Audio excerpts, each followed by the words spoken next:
Good morning, everyone. My name is Babak Jahromi. I'm a professor of neurosurgery at Northwestern Medicine. Today, I'll be taking you inside the OR. We'll be treating a patient with a brain aneurysm. She'll be undergoing a craniotomy for clipping of this lesion. Come with me inside the operating room.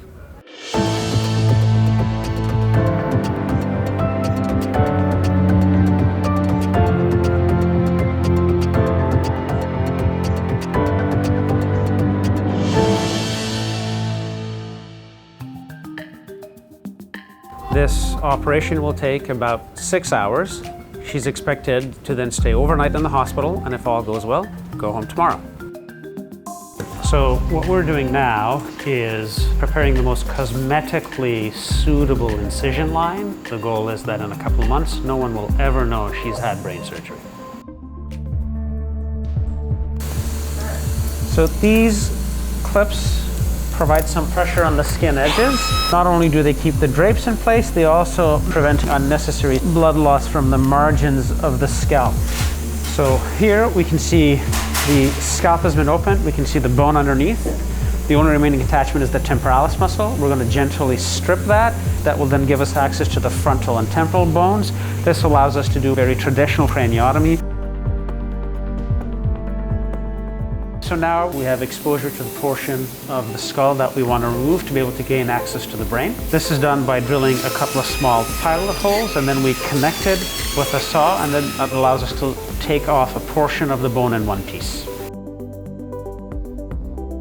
So the eye would be here, nose would be here, the other eye would be here, so looking this direction. We're going to then open the lining of the brain and then pull that this way. You'll see the brain underneath. This crevice between the frontal lobe and the temporal lobe, that's called the Sylvian fissure. It's a path where you can split the brain without affecting any functional tissue.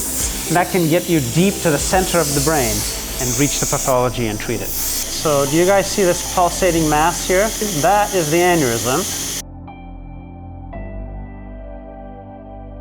We've placed two clips parallel to each other across the neck of the aneurysm.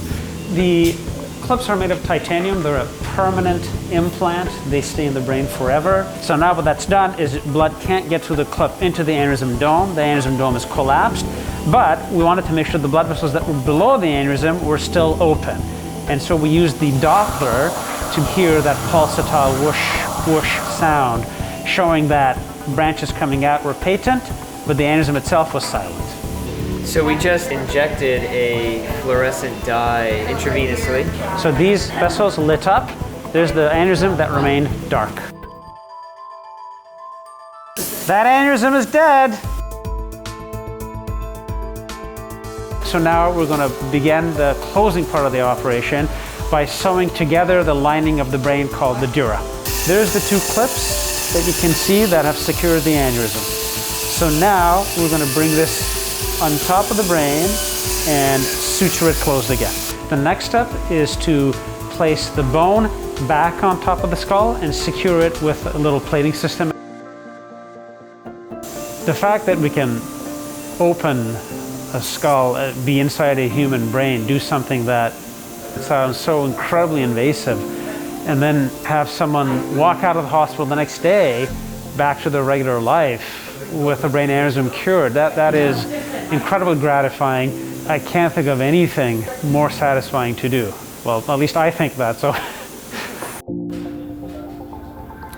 today's procedure has gone very well. Our patient is recovering nicely and will go to the ICU for overnight observation. We expect her to be able to go home tomorrow. Thank you for joining me inside the operating room.